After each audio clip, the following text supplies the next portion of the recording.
चलिए बच्चों आगे चलते हैं। हम अभी थोड़ी देर पहले तक ये देख रहे थे कि सीरीज़ और पैरेलल के किस तरह के सवाल होते हैं, किस तरह के फॉर्मूले होते हैं। हमने कुछ बातें भी याद कर ली और हम अब सवाल देखते हैं कि एग्जैक्टली सीरीज़ और पैरेलल के सवाल कैसे कैसे बनते हैं। तो चलिए सुनिए, कुछ हम सवाल कॉम्प्लिकेट भी करेंगे एंड किस किस तरह से कॉम्प्लिकेट कर सकते हैं, क्या क्या बातें डिस्कस कर सकते हैं वो सुनिएगा। आपके पास इस तरह का अरेंजमेंट है, ये एक बैटरी है,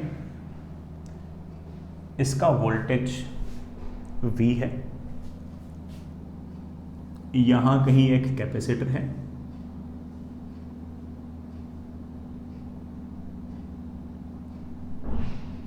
इस कैपेसिटर का कैपेसिटेंस 2C है, यहां कहीं एक दूसरा कैपेसिटर है जिसका कैपेसिटेंस C है। ये सारा का सारा अरेंजमेंट ऐसे वर्टिकली पड़ा है, ये सारा का सारा जो अरेंजमेंट है ऐसे वर्टिकली पड़ा है, ठीक है। ये डाउनवर्ड्स, ये वर्टिकली अपवर्ड्स। ग्रेविटेशन है, फोर्स ऑफ ग्रेविटी है, ठीक है। ऑफ कोर्स बेटा सारे के सारे कैपेसिटर फुल्ली चार्ज भी हो गए, सब बढ़िया है। ये जो कैपेसिटर है इसकी प्लेट्स का जो क्रॉस सेक्शनल एरिया है वो आपको गिवन है, the area is given as A। हमें जो एरिया है वो A गिवन है।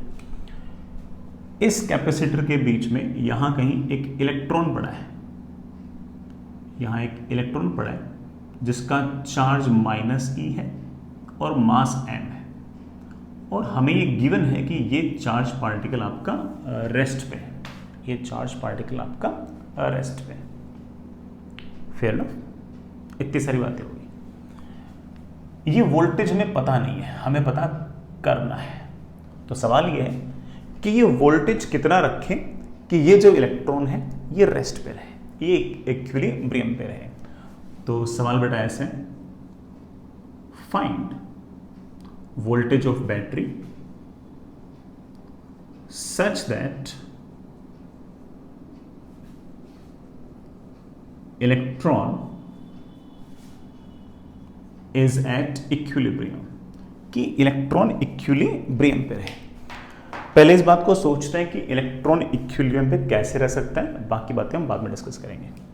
मुझे ऐसा लगता है कि बेटा इस बैटरी से कुछ ना कुछ चार्ज आएगा ऐसे, यहाँ पर चार्ज Q, यहाँ पर चार्ज -Q, ये Q चार्ज दौड़ा दौड़ा यहाँ पे, यहाँ पर चार्ज Q, यहाँ पर चार्ज -Q, यहाँ पर इलेक्ट्रिक फील्ड आएगी ऐसे। Electric field is always from positive charge to negative charge, electric field आएगी ऐसे। इस इलेक्ट्रिक फील्ड के अंदर इस इलेक्ट्रॉन पर फोर्स लगेगा ऊपर की तरफ, जिसकी वैल्यू होगी E × E। Sir electric field नीचे है तो फोर्स ऊपर कैसे?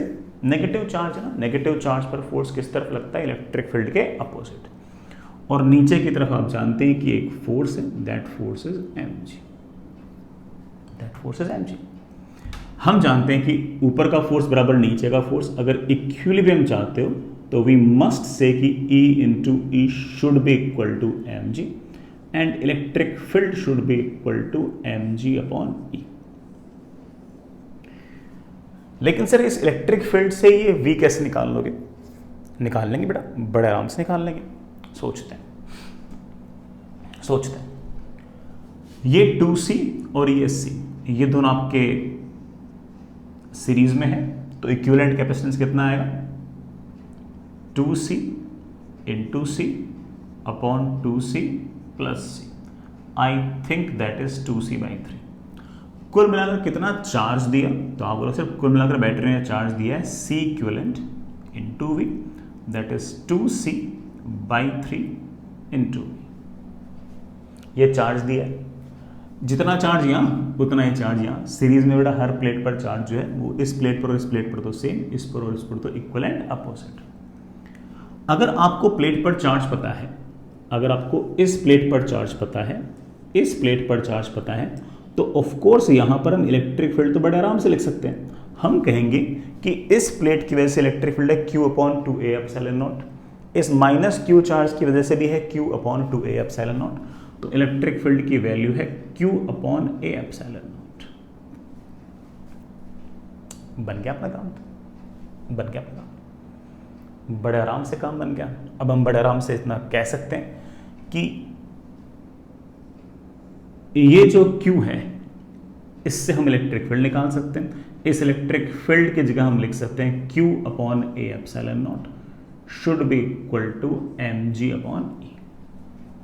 और इससे हम चार्ज कह सकते हैं कि चार्ज की वैल्यू आ गई है mg A epsilon naught upon E। And we know that कि Q must be equals to बड़ा क्या 2c/3 into we.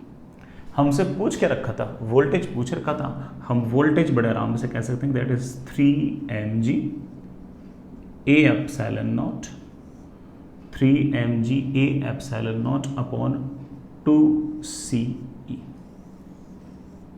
Upon 2c। ये हमारा वोल्टेज आ गया, बढ़िया है, अच्छा है। हालांकि इस बात को सोचने का मैं एक तरीका और बता सकता हूं, हालांकि आंसर तो वही आएगा बट एक तरीका और बता सकता हूं, सुनिएगा, दूसरा तरीका भी सुनिएगा। मान लेता हूं कि यहां से यहां तक का पोटेंशियल डिफरेंस है V1 और यहां से यहां तक का पोटेंशियल डिफरेंस है V2। हम बड़े आराम से कह सकते हैं कि V1 plus V2 should be equal to V। KVL से यहां से V बढ़ा, यहां से तक V1 घटा, यहां से तक V2 घटा, तो हम बड़े आराम से कह सकते हैं कि V minus V1 minus V2 should be equal to 0। तो पहली इक्वेशन तो मेरे पास आ गई है V1 plus V2 is V। This is my equation number 1। दूसरी इक्वेशन हम जानते हैं कि बड़ा potential difference is I think Q/C, ठीक है। हम कह सकते हैं कि potential is inversely proportional to capacitance. इस कैपेसिटर पर चार्ज और इस कैपेसिटर पर चार्ज सेम है। कैपेसिटेंसेस का रेशियो 2:1 है।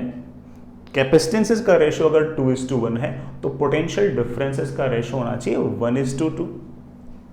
क्या होना चाहिए बेटा? 1:2। तो आप कह सकते हो कि V1:V2 should be equal to 1:2। Should be equal, capacitance है 2:1 के रेशियो में तो पोटेंशियल डिफरेंस आएगा 1:2 के रेशियो में। और इससे मेरा इंटरेस्ट बड़ा V2 में है। V2 को मैं बड़े आराम से बोल सकता हूं कि ये आ गया 2V/3। तो सर 2V/3 आ गया, तो अगर मुझे पता लग गया कि ये वाला पोटेंशियल डिफरेंस 2V/3 है और अगर इन दोनों प्लेट्स के बीच में सेपरेशन अगर D है, सर D तो दिया ही नहीं, कोई बात नहीं बेटा, मैनेज हो जाएगा। अगर सेपरेशन है D तो मैं एक बात बोल सकता हूं कि देखना, सेपरेशन है D, पोटेंशियल डिफरेंस यहां से यहां तक है 2V/3, ये हायर पोटेंशियल, ये lower potential. Electric field is from higher potential to lower potential and the value of electric field is potential difference upon यहां से यहां तक का सेपरेशन। इस इलेक्ट्रिक फील्ड के अंदर अगर कोई इलेक्ट्रॉन पड़ा है तो उस पर दो फोर्स है, नीचे की तरफ mg और ऊपर की तरफ चार्ज इनटू इलेक्ट्रिक फील्ड। हम चाहते हैं कि हमारा इलेक्ट्रॉन रेस्ट पे रहे, इक्विलिब्रियम पे रहे, तो ऊपर का फोर्स बराबर नीचे का फोर्स। हम बड़े आराम से कह सकते हैं कि E into e is equals to mg, that is E into e. E को हम लिख सकते हैं 2V upon 3D should be equal to mg। और यहां से हम V के लिए बोल सकते हैं that is mg 3D upon 2 times. वैसे तो यही आंसर है, बस एक हल्का सा पंगा आ गया, वो ये कि सवाल के अंदर प्लेट का एरिया दे रखा है, ये डिस्टेंस नहीं दे रखी। आप लोग कोई दिक्कत नहीं सर, ये जो कैपेसिटेंस है इसको हम बड़े आराम से लिख सकते हैं कि A epsilon naught upon D। तो हम D को लिख सकते हैं, क्या लिख सकते हैं? D को हम लिख सकते हैं A epsilon naught upon C। और ऐसा लिखते आपका जो आंसर है वो एग्जैक्टली सेम आ गया। ओ, एक E भी था कि बेटा? V तो निकालना था, ये E था बेटा, V तो निकालना ही था मुझे, ठीक है। तो वही आंसर बेटा आपका वापस आ गया। जैसे सोचना चाहो वैसे सोचो, हर तरीके से आपका आंसर तो सेम ही आएगा। चलिए एक सवाल आपसे और पूछते हैं, एक सवाल बेटा आपसे और पूछते हैं। ऐसा सही सवाल है सीरीज वगैरह का ही, और बहुत ही ऐसे आसान सी मैथमेटिक्स है, कोई बहुत इतनी टफ मैथमेटिक्स नहीं। तो चलिए,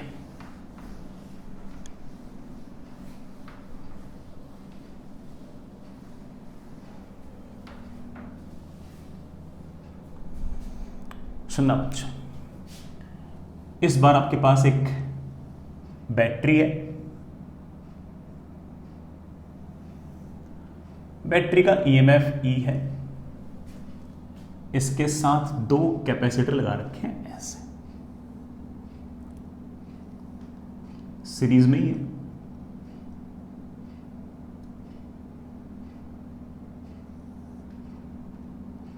ये डिस्टेंस बेटा 2d है। एक दूसरा कैपेसिटर है, ये डिस्टेंस मेरे बच्चों d है।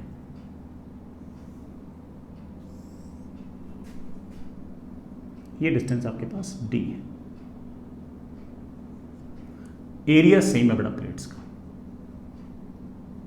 प्लेट्स का एरिया सेम है, चाहे ये वाले प्लेट्स हो चाहे ये वाले प्लेट्स हो, सबका एरिया जो है वो तो सेम ही है। ठीक है, यहां पर बड़ा जो ईएमएफ है मैंने इसको एक बार ई लिखा हुआ है। इस बार कोई ग्रेविटी नहीं है, एक बार कोई ग्रेविटी कंसिडर मत करना, ठीक है, कोई ग्रेविटी वगैरह कंसिडर करने की जरूरत नहीं है। ठीक ना, यहां कहीं एक इलेक्ट्रॉन है नीचे वाली प्लेट के बिल्कुल पास, नीचे वाली प्लेट को जस्ट टच करता हुआ एक इलेक्ट्रॉन है जिसका चार्ज है -e और मास है m। ठीक है, इसको मैंने प्लेट के पैरेलल हॉरिजॉन्टल डायरेक्शन में एक वेलोसिटी दे दी है v, लेकिन इस पर एक फोर्स लगेगा बेटा। कौन सा? इस वाले प्लेट पर चार्ज पॉजिटिव, इलेक्ट्रिक फील्ड आएगी ऐसे, तो फोर्स लगेगा ऊपर की तरफ, उसके कारण ये जो इलेक्ट्रॉन होगा इसका मोशन जो है it is going to be parabola. Sir mg नहीं लग रहा क्या? mg नहीं लग रहा, क्योंकि हमने एक बार ग्रेविटी को नेगलेक्ट कर दिया, और इसके कारण ये जो इलेक्ट्रॉन है ये चलते चलते चलते चलते चलते यूं निकल जाता है। सवाल ये है कि इसकी स्पीड कम से कम कितनी हो, इनिशियल स्पीड कम से कम कितनी हो कि इस ऊपर वाली प्लेट से टकराए नहीं, बिना टकराए निकल ले, इसके लिए कम से कम कितनी स्पीड होनी चाहिए। फाइंड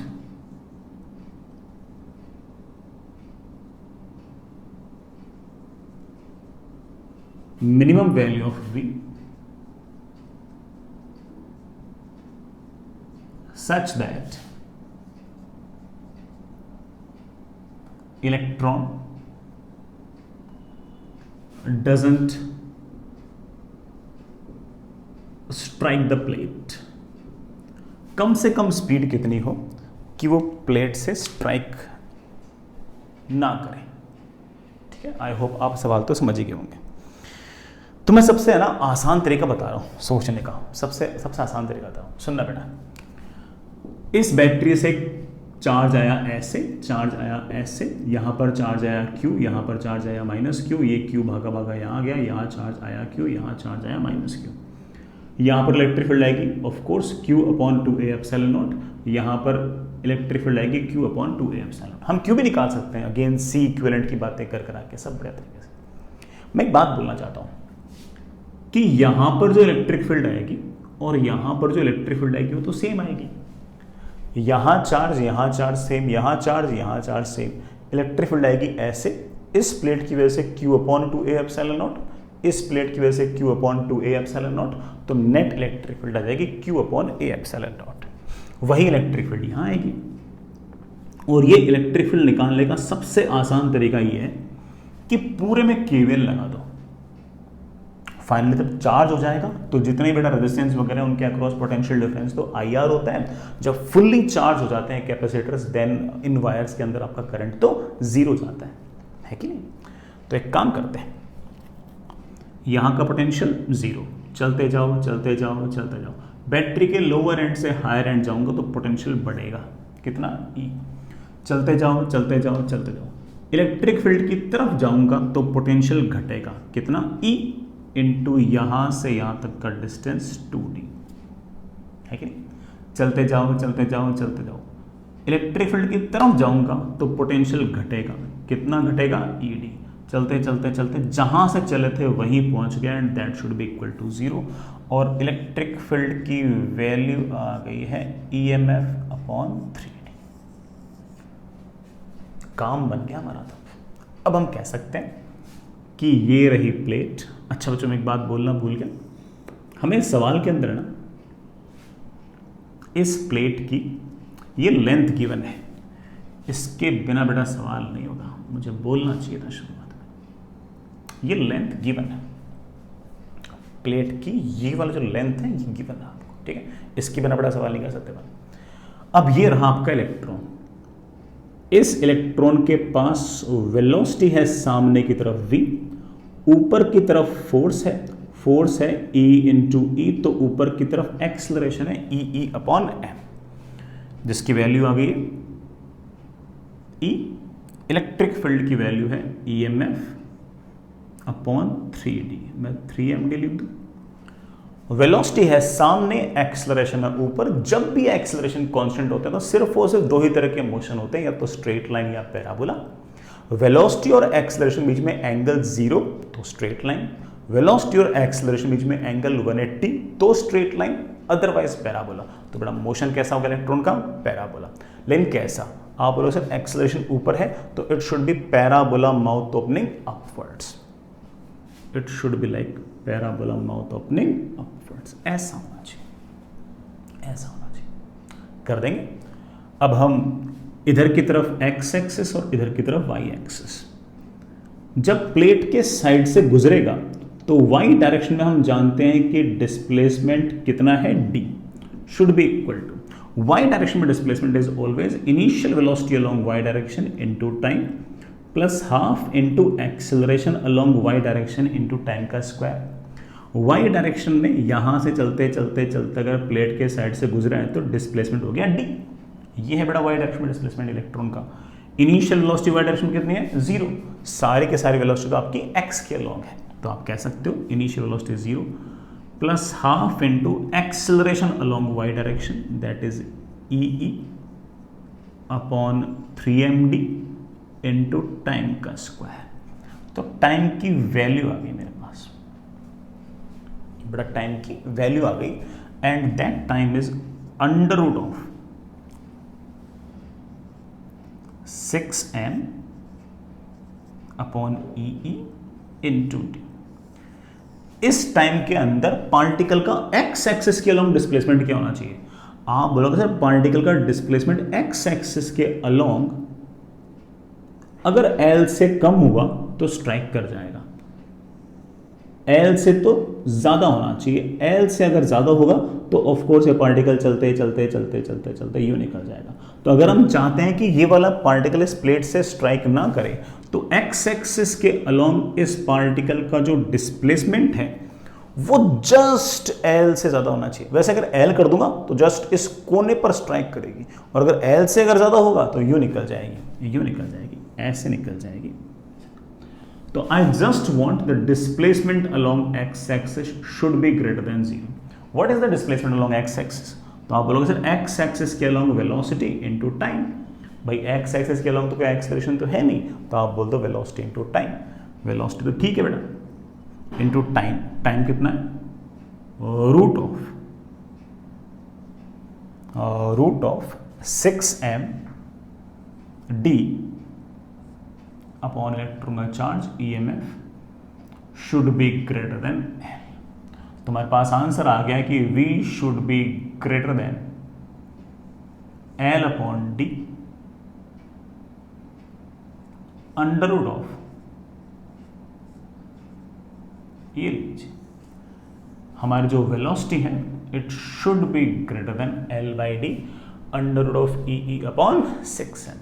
सर आपने कम से कम वेलोसिटी पूछी है, कम से कम वेलोसिटी में हालांकि हम जानते हैं कि जस्ट टच करके बाहर निकलने के लिए भी वेलोसिटी इससे थोड़ी सी बड़ी होनी चाहिए, लेकिन जब भी इस तरह के सवालों में पूछ लेना कि कम से कम वेलोसिटी कितनी बताओ, तो हम इस वेलोसिटी को आंसर बोल सकते हैं। हालांकि अगर ये वाले वेलोसिटी कर दोगे तो प्लेट बड़ा इस कोने में जाकर टकराएगी, लेकिन सवाल पूछिए इस टाइम से लिया बताओ कम से कम कितनी वेलोसिटी होगी। तो अगर सवाल सब्जेक्टिव होगा तो हम बोलेंगे कि वेलोसिटी इससे बड़ी होनी चाहिए, लेकिन अगर सवाल ऑब्जेक्टिव हुआ और सवाल की लैंग्वेज ही ऐसी होगी, बताओ कि क्या कहते हैं बड़ा कम से कम कितनी वेलोसिटी होनी चाहिए, तो बड़ा बोल देना कि सर कम से कम वेलोसिटी होनी चाहिए इतनी। तो वो लैंग्वेज पर डिपेंड करता है। सब्जेक्टिव हुआ तो वी विल से कि sir velocity should be greater then this. ये हमारा आंसर आ गया। I hope you get the point. Again आप सी इक्विवेलेंट वगैरह से भी कर सकते हो, इसमें कोई इतना बड़ा इश्यू नहीं है। आगे चलिए बच्चों, नेक्स्ट अगला सवाल। अगेन बच्चों एक बार सीरीज पैरेलल का ही सवाल है, आराम से इत्मीनान से करेंगे बेटा, सोचेंगे।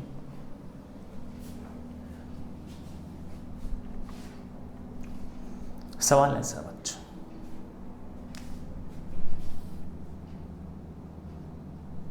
एग्जाम्पल लिखा है। सवाल ऐसा है, इनिशियली सारे के सारे कैपेसिटर अनचार्ज्ड हैं, फिर हमने सबको किसी बैटरी के साथ जोड़ा, ये दोनों पैरेलल में, फिर ये किसी तीसरे कैपेसिटर के साथ सीरीज में। इस सारे अरेंजमेंट को बेटा मैंने किसी बैटरी से कनेक्ट किया, और जिस बैटरी से कनेक्ट किया उसका वोल्टेज हुआ, इसका कैपेसिटेंस C, इसका भी C और इसका भी C। ऑफ कोर्स तीनों के तीनों कैपेसिटर फुल्ली चार्ज हो गए होंगे, ठीक है। तो पहले तो एक काम करते हैं, सवाल को टुकड़ों में डिवाइड कर लेते हैं, थोड़ा आसान हो जाएगा। तो पहला सवाल तो ये है कि इस सिचुएशन में हर कैपेसिटर पर कितना चार्ज होगा ये बताओ। फाइंड, सवाल लिखो बच्चों और करना भी, चार्ज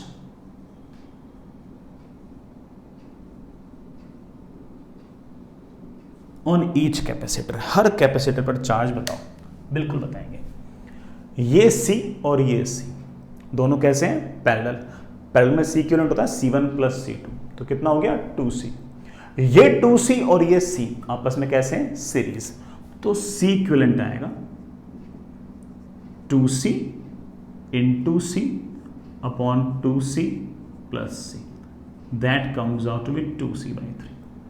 कुल मिलाकर बैटरी कितना चार्ज देगी? बैटरी कुल मिलाकर चार्ज देगी C equivalent into V, that is 2C/3 into V। इतना चार्ज बैटरी ने दिया। कितना दिया? ओहो, 2CV/3 ये चार्ज आया। इन दोनों कैपेसिटर्स पर बढ़ जाएगा। मैंने आपको याद करा रखा कि जब भी कैपेसिटर इस तरह से पैरेलल लगे हों तो उन पर चार्ज बढ़ता है directly proportional to their capacitance. लेकिन मेरे बच्चे बोलेंगे सर दोनों का कैपेसिटेंस बराबर है इसलिए चार्ज बढ़ जाएगा बराबर। तो बराबर चार्ज बढ़ जाएगा तो इस पर आ जाएगा CV/3, इस पर आ जाएगा CV/3, इस प्लेट पर आ जाएगा -CV/3, इस प्लेट पर आ जाएगा -CV/3। यहां से CV/3 भागा, यहां से CV/3 भागा, तो इस प्लेट पर आ गया है 2CV/3, तो इस वाले प्लेट पर भी आ गया है -2VC/3। वही 2C/3 भागा भागा वापस से बैटरी में चला गया। तो पहला काम तो कर लिया कि find charge on each capacitor. पहला सवाल तो हो गया, ये डन है ना। आपके नोट्स में पूरा जाना चाहिए क्योंकि सवाल बेटा मैं बार बार कुछ चेंज करूंगा, इतना थोड़ी पूछूंगा। इतने तो बेटा ठीक है तुम खुद ही कर लेते, मैं कुछ चेंज करूंगा। तो इतना हो गया, अब आगे चलते हैं। अब मैंने क्या किया कि यहां पर एक स्विच लगाया ऐसे, स्विच लगाया S और इस स्विच को मैंने ऑन किया। स्विच को ऑन करने के बाद अब हर कैपेसिटर पर कितना चार्ज है ये बताओ। बताएंगे।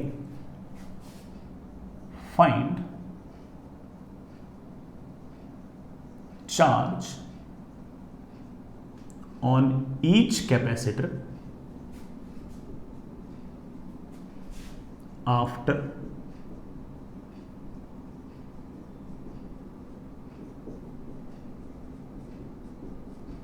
Switch is on. स्विच को ऑन करने के बाद हर कैपेसिटर पर कितना चार्ज है ये बताओ। बिल्कुल जी बिल्कुल बताएंगे, क्यों नहीं बताएंगे। चलिए स्विच को ऑन करते हैं, मैं नया डायग्राम बना लेता हूं यार ना, आप बेटा देख लेना, मुझे लगता है कि आप लोग भी नया डायग्राम बनाओगे ज्यादा अच्छा रहेगा। ये ऊपर वाला कैपेसिटर, ये मेरे बच्चों नीचे वाला कैपेसिटर। ये कैपेसिटर ऐसा जिसको हमने एक तरह से शॉर्ट कर दिया है। क्या कर दिया बेटा? शॉर्ट। स्विच को ऑन करते हैं, शॉर्ट हो गया। और ये रहा आपका बैटरी जिसका वोल्टेज है V। अब जरा इस बात को सोचो, आपने इस पूरे पूरे तार को एक कंडक्टिंग वायर से जोड़ दिया है। इस बात का सीधा सीधा अर्थ ये है कि इस पॉइंट का और इस पॉइंट का पोटेंशियल सेम हो गया है। मैं फिर से बोलता हूं इस बात को कि पोटेंशियल सेम क्यों हो गया। अब जब नई वाली सिचुएशन के अंदर आपके सारे के सारे कैपेसिटर फुल्ली चार्ज हो गए, जितना भी चार्ज का आदान प्रदान आना जाना था, उसके बाद इधर से चार्ज जाना बंद, इधर से चार्ज जाना बंद, इधर से करंट नहीं जा रहा, इधर से करंट नहीं जा रहा, तो इधर से करंट नहीं जा रहा, तो ऑफ कोर्स इधर से भी करंट नहीं जा रहा, तो यहां का पोटेंशियल और यहां का पोटेंशियल तो सेम। जब यहां का पोटेंशियल और यहां का पोटेंशियल सेम हो गया तो कैपेसिटर के अक्रॉस पोटेंशियल डिफरेंस तो जीरो हो गया, और कैपेसिटर के अक्रॉस अगर पोटेंशियल डिफरेंस जीरो हो गया तो उस पर तो चार्ज आएगा C इंटू वी। अरे V होता है कैपेसिटर के अक्रॉस पोटेंशियल डिफरेंस, कैपेसिटर के अक्रॉस पोटेंशियल डिफरेंस जीरो, तो कैपेसिटर पर चार्ज भी तो जीरो। इसका मतलब आपके जो कैपेसिटर हैं ये दोनों डिस्चार्ज हो गए, सॉरी इस कैपेसिटर के दोनों प्लेट्स डिस्चार्ज हो चुकी। जितना पोटेंशियल इधर उतना पोटेंशियल इधर, और जितना पोटेंशियल इधर उतना पोटेंशियल इधर। इस बात का मतलब प्लेट दोनों सेम पोटेंशियल पे है, और दोनों प्लेट अगर सेम पोटेंशियल पर है, इस बात का मतलब उस दोनों प्लेट के बीच में किसी प्रकार की कोई इलेक्ट्रिक फील्ड नहीं है, और इलेक्ट्रिक फील्ड नहीं है इस बात का सीधा सीधा अर्थ यह है कि उन पर कोई चार्ज नहीं है। जितना चार्ज था वो भाग गया। कैसे भागा वो बात की बात है, तुम उसकी चिंता मत करो। बात यह है कि अब कैपेसिटर से कोई चार्ज नहीं है, हटा दो उनको। ये कैपेसिटर तो काम का ही नहीं है, चार्ज ही नहीं उस पर, और जब चार्ज नहीं तो दिखा कि अरे C और C बस दो लगे हुए पैरेलल में। C और C कितना हो गया? C/2। मेरे बच्चे बोलेंगे नहीं सर यहाँ पर फॉर्मूला अलग है, पैरेलल में फॉर्मूला लगता है C+C। तो इस बार मेरा C इक्विवेलेंट आ गया है 2C, और कुल मिलाकर बैटरी ने अब चार्ज दे रखा है total 2C into V. 2C into V यहाँ आया, यहाँ पर चार्ज CV, यहाँ पर चार्ज CV, यहाँ पर चार्ज -CV, यहाँ पर चार्ज -CV।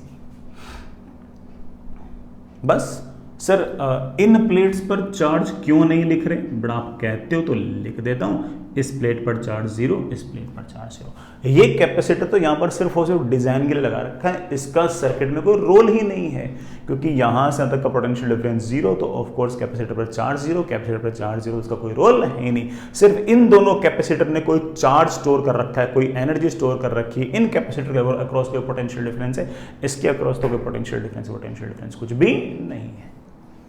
समझ गए इस बात को? लास्ट सवाल, फाइंड चार्ज फ्लोन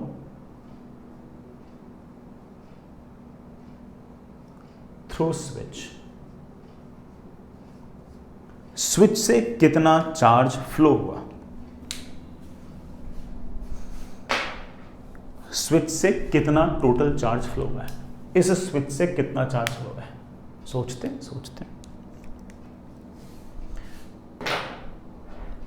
स्विच से कितना चार्ज फ्लो हुआ है? स्विच से उतना ही चार्ज फ्लो हुआ है जितना चार्ज यहां से फ्लो हुआ है। अब ये वाला तार देखो किस किस से जुड़ा हुआ है। ये वाला तार जुड़ा हुआ है इस प्लेट से,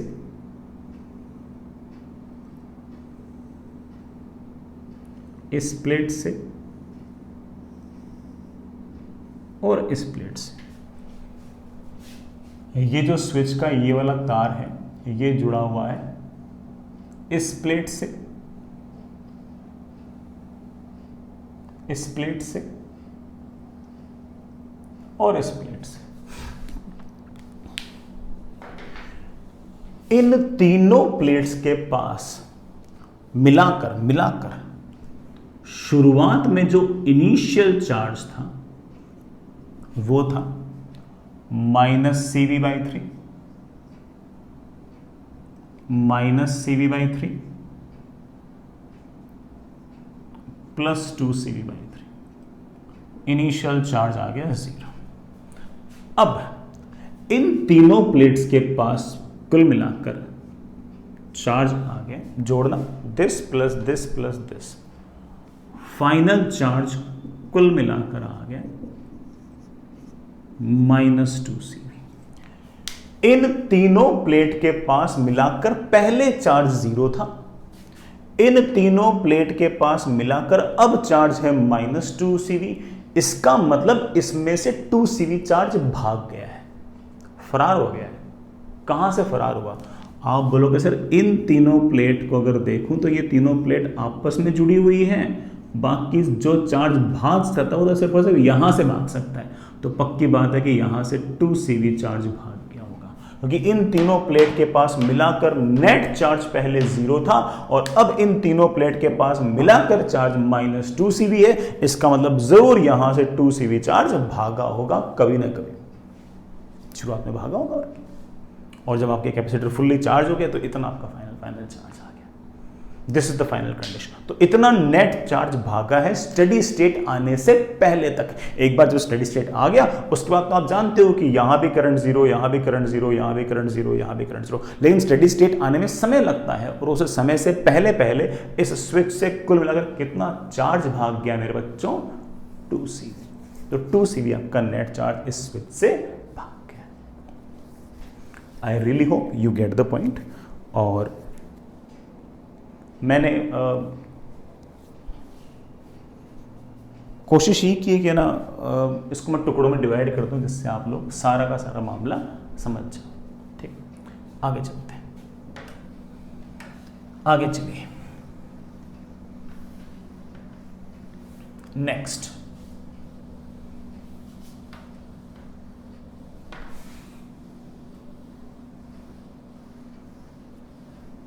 आगे चलते हैं। एक बहुत ही बढ़िया सा सवाल, और मैं इस सवाल की थोड़ी वैल्यूज चेंज कर रहा हूँ।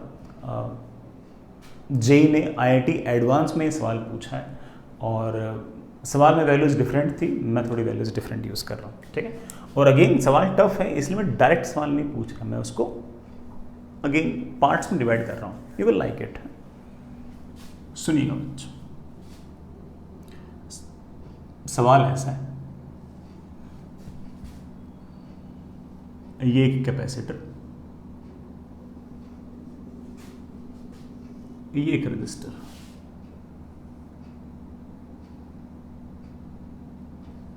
ये एक दूसरा कैपेसिटर,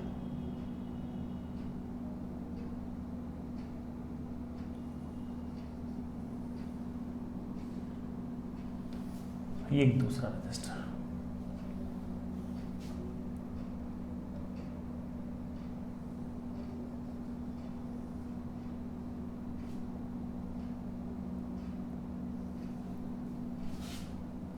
बीच में एक स्विच है,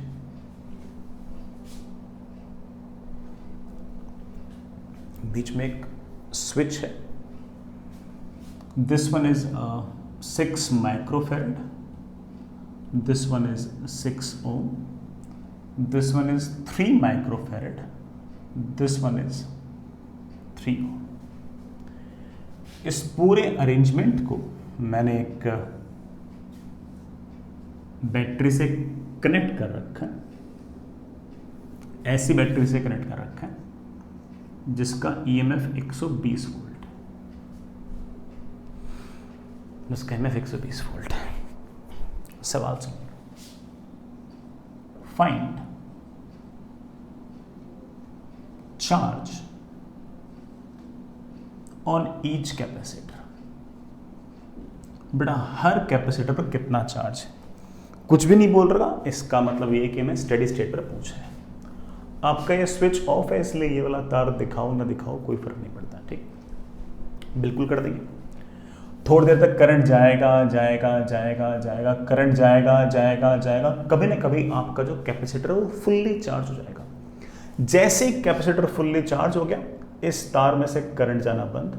जैसे ही कैपेसिटर फुल्ली चार्ज हो गया, इस तार में से करंट जाना बंद।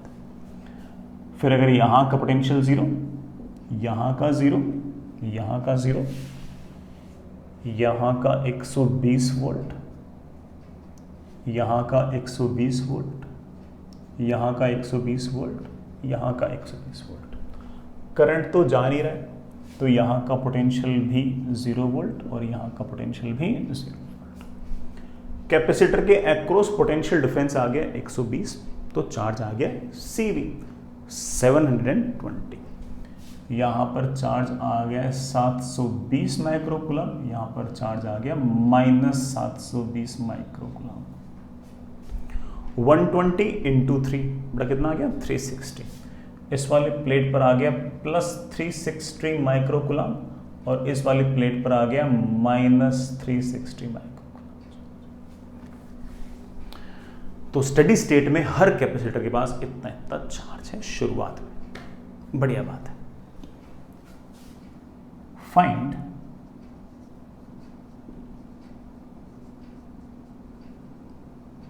Final charge on each capacitor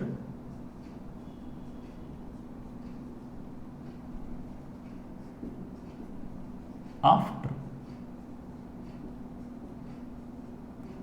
switch is on। Switch को ऑन करने के बाद फाइनल कितना होगा वो बताओ। करते हैं बच्चों कोशिश, कुछ प्लान करते हैं, होगा कुछ ना कुछ। तो जैसे हमने स्विच को ऑन किया तो situation will be like this.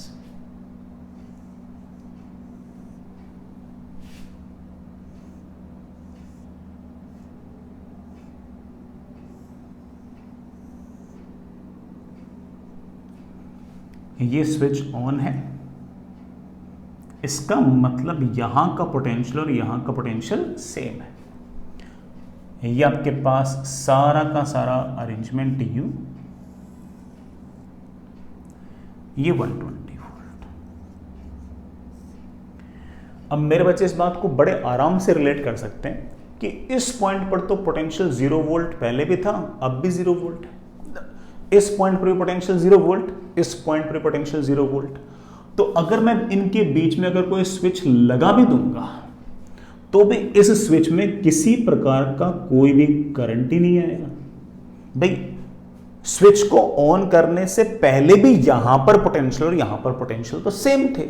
जब यहां पोटेंशियल पहले से ही सेम थे तो स्विच ऑन करने के बाद भी इधर से कोई करंट ही नहीं गुजरेगा, और जब यहां से कोई करंट ही नहीं गुजरेगा तो अब आपका जो स्टेडी स्टेट पहले था, अब वो स्टेडी स्टेट तो डिस्टर्ब ही नहीं हुआ, यहां से कोई चार्ज भागा ही नहीं। और अगर यहां से कोई चार्ज नहीं भागा तो आप कह सकते हो कि इस वाले कैपेसिटर पर अब भी चार्ज 720, इस पर आपका 360।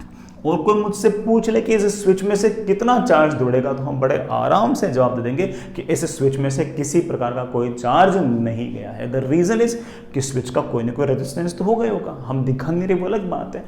अगर यहां का पोटेंशियल पहले भी 0 था तो यहां का पोटेंशियल दोनों का पोटेंशियल सेम, तो स्विच में से गुजरने वाला करंट 0, और स्विच में से अगर करंट नहीं गुजरा है, इस बात का मतलब किसी भी प्रकार से कोई आपके पोटेंशियल चेंज नहीं हुए हैं, और पोटेंशियल वगैरह कुछ भी चेंज नहीं हुए। इट ऑब्वियसली मींस दैट कि इन कैपेसिटर्स पर जितना चार्ज पहले था उतना ही चार्ज बाद में है। और कोई पूछ ले कि स्विच से कितना चार्ज गुजरेगा, तो हम बोल देंगे कि स्विच से चार्ज गुजरा है 0।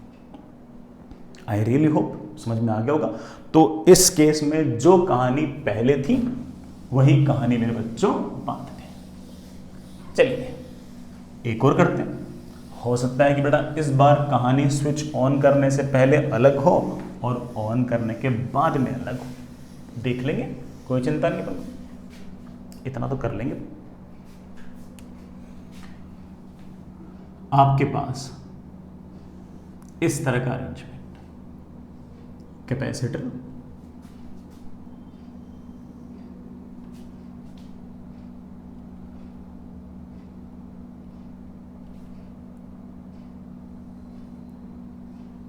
ये एक और capacitor,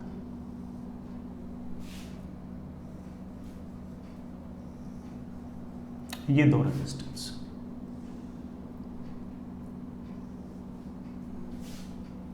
this is 12 microfarad, this one is 6 microfarad, ठीक है। This one is 6 ohm, this one is 3 ohm. ये आपके पास एक बैटरी है ऐसे 60 वोल्ट्स की बैटरी। यहां फिर से एक स्विच है, फिलहाल तो ऑफ है। पहला सवाल है find charge on each capacitor. ये मत लिखना, पहले एक बार ऊपर वाला सवाल लिखो, find charge on each capacitor, her capacitor पर कितना चार्ज है। बड़े आराम से निकाल देंगे। और इस बार तो लग रहा है कि सारा का सारा मामला सीरीज पैरेलल का ही है। 60 वोल्ट से बड़ा करंट आएगा, थोड़ी देर तक तो इसमें से भी करंट गुजरेगा।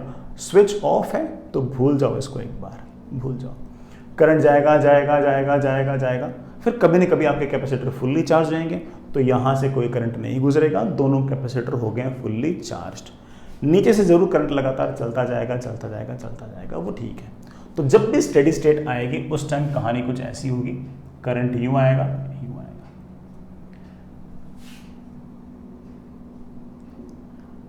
यहां का पोटेंशियल 0, यहां का 0, यहां का 60, यहां का 60, यहां का पोटेंशियल 60 वोल्ट, यहां का पोटेंशियल 60 वोल्ट, यहां का पोटेंशियल 60 वोल्ट। 6 और 3 दोनों सीरीज में है, कितना हो गया 9। तो करंट आएगा ऐसे, and the value of current will be 60/9, that comes out with 20/3 ampere. नीचे तो इतना करंट, ऊपर वाला सर्किट अलग है, ऊपर वाले सर्किट नीचे वाले सर्किट से कोई लेना देना ही नहीं है, क्योंकि स्विच तो आपका ऑफ है। ये 6 और 12 दोनों कैसे हैं सीरीज, इनका सी इक्विवेलेंट आएगा बेटा, कैसे आएगा 12 × 6/12 + 6।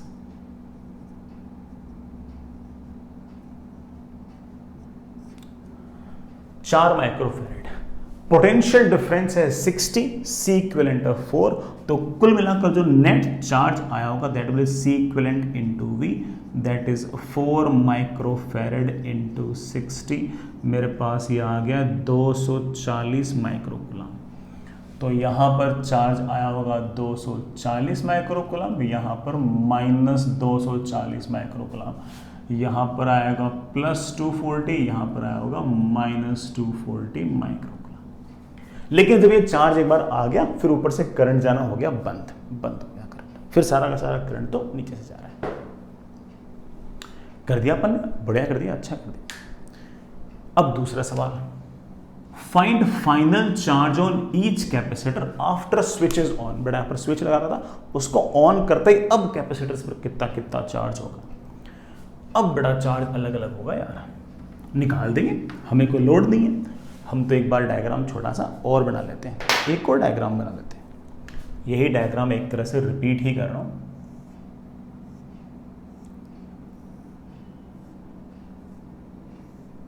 सुनिएगा,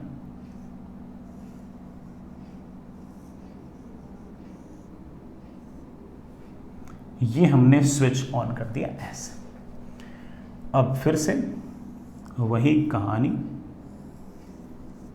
ये मेरे पास 60 वोल्ट की बैटरी, यहां का पोटेंशियल आपका 0 वोल्ट, तो यहां का पोटेंशियल आपका 60 वोल्ट। जैसे आपने स्विच को ऑन कर दिया, हो सकता है बेटा इधर से कोई करंट वरंट जाए। करंट आने जाने के बाद हम जानते हैं कि फाइनली जब वापस से जब स्टेडी स्टेट आएगा तब इस कैपेसिटर में से कोई करंट नहीं जाएगा, because this capacitor is fully charged. इस कैपेसिटर में से भी कोई करंट नहीं जाएगा, ये भी फुल्ली चार्ज। जब इस तार में करंट नहीं है, इस तार में करंट नहीं हो, तब इसमें भी करंट नहीं होगा। कब? फाइनली स्टेडी स्टेट में, बहुत टाइम बाद। अच्छा ठीक है, तो इसमें करंट नहीं होगा, तो ये आपका 6 ओम और ये आपका 3 ओम वापस से मेरे बच्चों कैसे हो गए सीरीज में। और करंट कितना आएगा, 6 और 3 कम्स आउट विद 9, करंट आएगा 60/9, आई थिंक 20/3। करंट की वैल्यू आएगी 20/3। एम्पियर। वो तो पहले भी 20/3 एम्पियर थी, बिल्कुल। तो बीच में जब स्टेडी स्टेट नहीं था तब इन कैपेसिटर्स में कुछ ना कुछ बड़ा डिस्चार्जिंग विस्चार्जिंग हुई होगी, इससे थोड़ी देर तक कोई करंट वरंट आया होगा, और करंट वरंट आने के बाद जब फाइनल वापस से स्टेडी स्टेट आ गया तो हम जानते हैं कि ना तो इसमें करंट है ना इसमें करंट है, तो आखिर में फाइनली बिल्कुल लास्ट में इसमें भी कोई करंट नहीं है, इसमें कोई करंट नहीं है, तो ये दोनों कैसे हो गए सीरीज। 6 and 3 कितना हो गया 9, करंट की वैल्यू आ गई 20/3 एम्पियर। अब सुनना, यहां का पोटेंशियल 0 वोल्ट, तो यहां का पोटेंशियल 0 वोल्ट, यहां का पोटेंशियल भी 0 वोल्ट। रेजिस्टेंस में करंट के अपोजिट जाओ तो पोटेंशियल बढ़ता है, कितना IR, 3 से 3 कैंसिल, यहां का पोटेंशियल आ गया 20 वोल्ट। अब जब फाइनली स्टेडी स्टेट आ गई है, जब यहां करंट नहीं है, यहां करंट नहीं, तो यहां करंट नहीं है, तो यहां का पोटेंशियल 20 वोल्ट, तो यहां का पोटेंशियल भी 20 वोल्ट, यहां का पोटेंशियल 60 वोल्ट, तो यहां का पोटेंशियल भी 60 वोल्ट। अब जरा गौर करो, इस 6 माइक्रोफैरेड के अक्रॉस आपका वोल्टेज है 20, वोल्टेज है 20, कैपेसिटेंस है 6, तो चार्ज कितना आएगा 6 × 20 कितना 120। इस वाले प्लेट पे आएगा प्लस 120 माइक्रोकुलम, इस वाली प्लेट पर आएगा माइनस 120 माइक्रोकुलम। आगे चल बेटा, यहां पर 60, यहां पर 20 वाट्स का potential difference 40 volt, 40 volt potential difference है, 12 माइक्रोफैरेड कैपेसिटेंस है, 12 × 40 बेटा कितना हो गया 480। यहां पर मेरे पास आ गया 480, यहां पर आ गया माइनस 480 माइक्रो।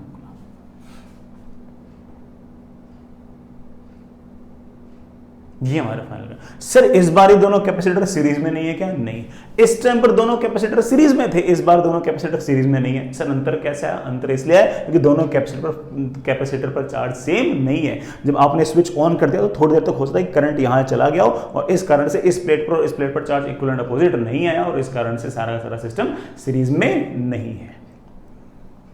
हमारा दूसरा काम ये, लास्ट सवाल, फाइंड चार्ज फ्लो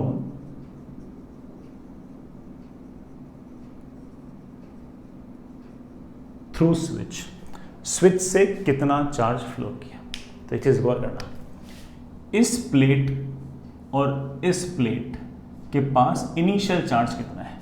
तो आप बोलो सर इसके पास तो है -240 माइक्रोकुलम, इसके पास है 240 माइक्रोकुलम, तो दोनों प्लेट के पास मिलाकर इनिशियल चार्ज है 0 माइक्रोकुलम। इन दोनों प्लेट्स के पास मिलाकर अब फाइनल चार्ज कितना है? तो आप बोलोगे सर फाइनल चार्ज है -360 माइक्रोकुलम चार्ज, ऐड करना -360। पहले था 0 माइक्रोकुलम, अब दोनों प्लेट के पास मिलाकर चार्ज है -360 माइक्रोकुलम चार्ज। इसका मतलब दोनों प्लेट से चार्ज कहीं ना कहीं गया होगा। कहां से गया होगा? जरूर इधर से गया होगा। और कितना गया होगा? 360 माइक्रोकुलम चार्ज। लेकिन सर इसमें तो करंट 0 है। बेटा करंट 0 तो स्टेडी स्टेट पर है, स्टेडी स्टेट आने से पहले थोड़ी देर तक इसमें भी करंट तो आया होगा और उस करंट के कारण कोई ना कोई नेट चार्ज फ्लो हुआ होगा और वो करंट घटते घटते घटते कभी ना कभी 0 हुआ होगा, क्योंकि जब 0 हुआ तब यहाँ भी करंट 0, यहाँ भी करंट 0, फिर यहाँ भी करंट 0 हो गया। देन उस करंट 0 होने तक तो यहाँ पर कोई ना कोई करंट रहे हैं और उस करंट के कारण इस स्विच से जो एनर्जी इस स्विच से जो चार्ज फ्लो हुआ है उसकी वैल्यू है 360 माइक्रोकुलम।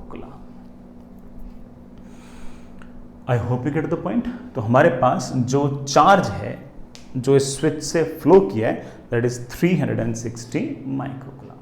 मैंने इसमें अगेन बेटा वैल्यूज जो है ना वो ऐसी ली हैं कि क्या कहें, जैसे जेई में सवाल पूछते हैं बिल्कुल वैसे सी वैल्यूज लिए। मैंने थोड़ा सा बस सिर्फ और सिर्फ चेंज किया है, बाकी सारे के सारे वैल्यूज सेम ही है। जेई के सवाल की वैल्यूज भी ऐसे सी थी, मैं एक बार देख भी लेता हूँ। जेई के सवाल के अंदर भी वैल्यूज मोर और लेस इसी तरह से थी।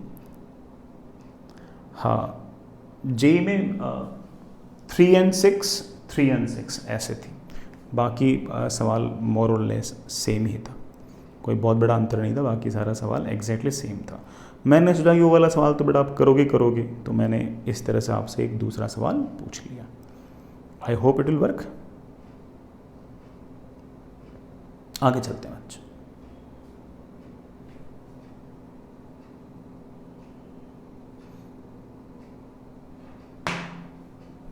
नेक्स्ट आगे चलिए।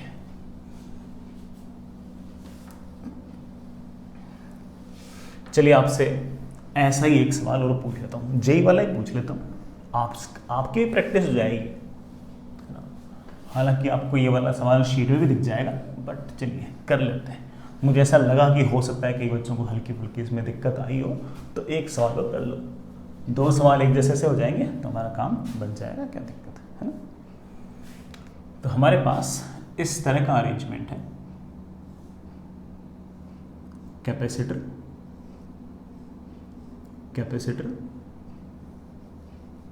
Resistance, this is 3,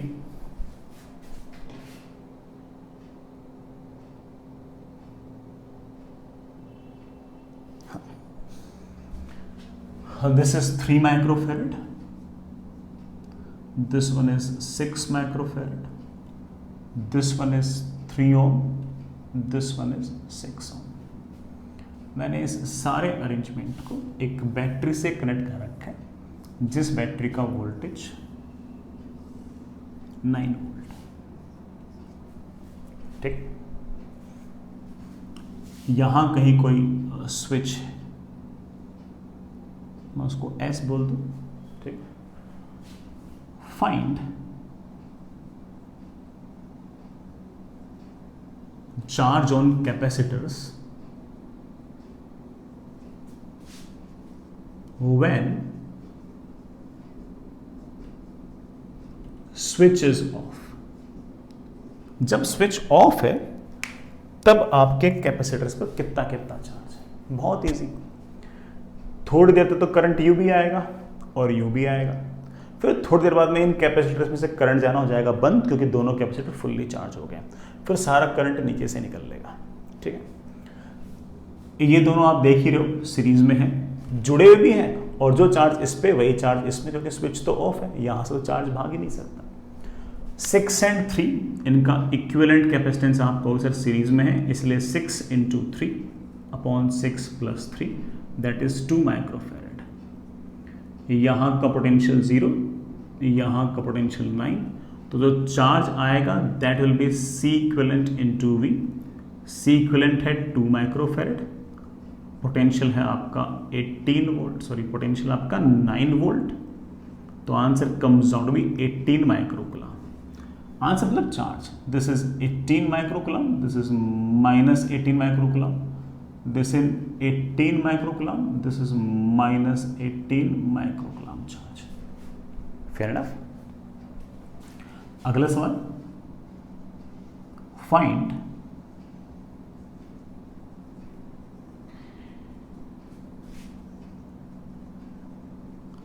charge on each capacitor after switch is on।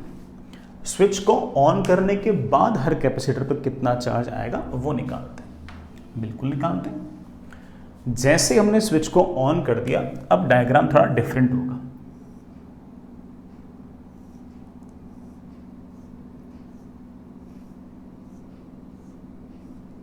ये आपका 3 ओम, ये आपका 6। मैं सिर्फ इतना ही बना लूँ, 0 potential, 0 potential, 0 potential, this is 9 volt, this is 9 volt. जैसे मैंने स्विच को ऑन किया तो थोड़ी देर तक इस स्विच में करंट आएगा आएगा आएगा आएगा आएगा, थोड़ी देर में करंट आएगा, फिर क्या होगा कि आपके कैपेसिटर नए वाले सर्किट के हिसाब से फिर वापस से स्टेडी स्टेट पे आ जाएंगे। जैसे स्टेडी स्टेट पे आ जाएंगे, इसमें से गुजरने वाला करंट 0, इसमें से गुजरने वाला करंट 0, तो इसमें से गुजरने वाला करंट भी फाइनली 0। जब फाइनली इसमें से गुजरने वाला करंट 0 हो जाएगा, अब इस तार में और इस तार में करंट सेम गुजरेगा। अब आप बोलोगे कि सर ये 3 ओम है, ये 6 ओम है, यहाँ से तक का पोटेंशियल डिफरेंस 9 वोल्ट है, तो फाइनली जब वो वापस से आखिर में जो करंट आएगा उसकी वैल्यू आएगी 1 एम्पियर, 9 वोल्ट अपॉन 9 ओम। यहाँ का पोटेंशियल 0, रेजिस्टेंस में करंट के अपोजिट जाओगे तो पोटेंशियल बढ़ेगा, कितना IR, तो यहाँ का पोटेंशियल आ गया 6 वोल्ट। अब जब स्टेडी स्टेट आ चुकी है तब यहाँ पर भी करंट नहीं है, यहाँ पर भी करंट नहीं है, तो यहाँ पर भी करंट नहीं है, तो यहाँ का पोटेंशियल 6 वोल्ट, तो यहाँ का पोटेंशियल भी 6 वोल्ट। इस कैपेसिटर के आजू बाजू पोटेंशियल डिफरेंस है 6 वोल्ट, कैपेसिटेंस है इसका 6 माइक्रोफेरेड, तो चार्ज आएगा 36 माइक्रोकुलम। ये हायर पोटेंशियल, ये लोअर पोटेंशियल, तो ऑफ कोर्स यहां पर आएगा प्लस 36 माइक्रोकुलम, यहां पर आएगा minus 36 microcoulomb. 9 and 6 potential difference is 3 volt, capacitance is 3 microfarad, 3 into 3 comes out to be 9, तो यहां पर चार्ज आ गया 9 माइक्रोकुलम, यहां पर चार्ज आ गया माइनस 9 माइक्रोकुलम। ये भी हो गया। क्या ये दोनों कैपेसिटर सीरीज में? आप बोलोगे नहीं सर, एंड टू एंड जुड़े हुए हैं, लेकिन दोनों कैपेसिटर पर चार्ज सेम नहीं है, और कारण हम जानते हैं कि इस तार में से कोई ना कोई चार्ज कभी ना कभी निकला है, इस कारण से इन दोनों कैपेसिटर पर चार्ज समान नहीं है, और चार्ज अगर सेम नहीं है तो ऑब्वियसली मीन्स कि वो सीरीज में नहीं है। अब मैं आपसे पूछूं, find charge phloem through switch से कितना चार्ज फ्लो होगा वो निकालो। तो यार स्विच से तो निकाल लेंगे।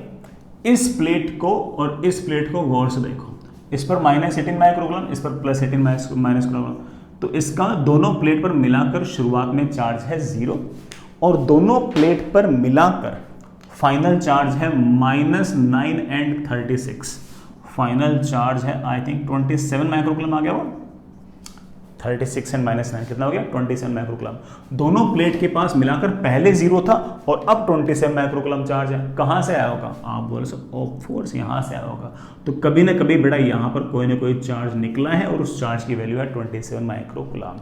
सर यहां से करंट कैसे गुजर गया? इसमें तो करंट, सॉरी इसमें से चार्ज कैसे गुजर गया? करंट तो 0 है, करंट तो 0 फाइनली है, आखिर में है, स्टेडी स्टेट पे है, टाइम टेंडिंग टुवर्ड इन्फिनिटी पर है। बीच में कभी न कभी ऐसा आया होगा समय जब यहां से कोई ना कोई करंट गुजरा है।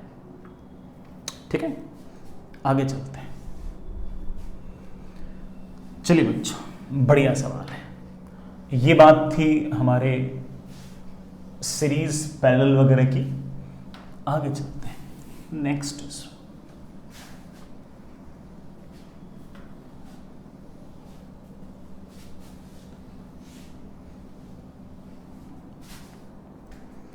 next is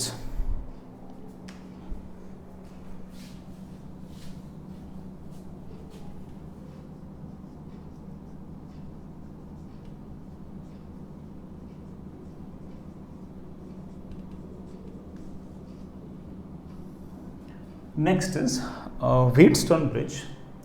बहुत ही आसान सी बात है, हम बड़े आराम से डिस्कस कर सकते हैं इसको।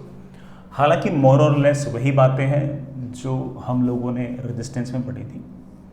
आपके पास इस तरह का एक सर्किट है,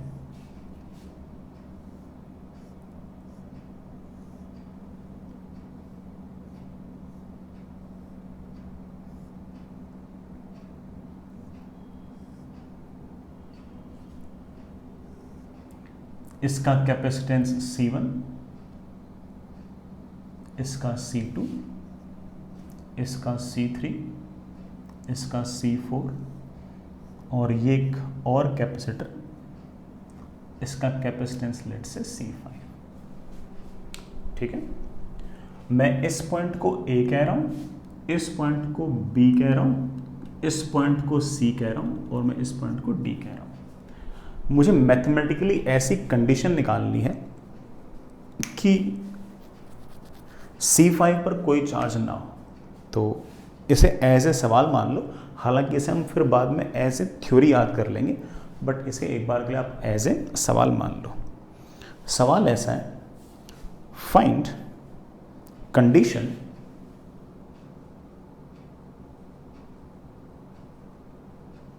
for